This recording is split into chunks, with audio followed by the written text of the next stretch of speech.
వయసు పెరిగే కొద్దీ ప్రతి కొడుక్కి కూడా వాళ్ళ తండ్రి మీద అభిప్రాయాలు కూడా మారిపోతూనే ఉంటాయి. 4 ఏళ్లప్పుడు మా నాన్న గొప్పవాడు అంటారు. 6 ఏళ్లప్పుడు మా నాన్నకు అన్నీ తెలుసు అంటారు. 12 ఏళ్లప్పుడు మా నాన్న మంచివాడు కానీ కొంచెం కోపమే ఎక్కువ. 14 ఏళ్లప్పుడు నాన్న చిన్నప్పుడు నాతో బాగా ఉండేవాడు. 16 ఏళ్లప్పుడు నాన్న ప్రతిదీ గుచ్చి గుచ్చి అడుగుతున్నాడు.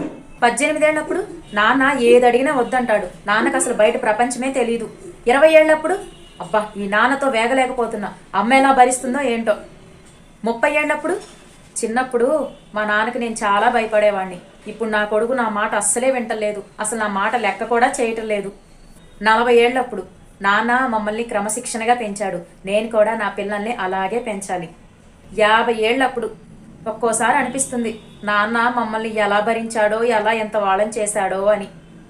60 ఏళ్లప్పుడు మా నాన్న మా కోసం మమ్మల్ని పెంచడానికి చాలా కష్టపడ్డాడు, మా నాన్న గొప్పవాడు అని మళ్ళీ మొదటికి వెళ్ళిపోయారన్నమాట. నాన్నని అర్థం చేసుకోవడానికి 60 ఏళ్ళు పట్టింది ఈ కొడుక్కి.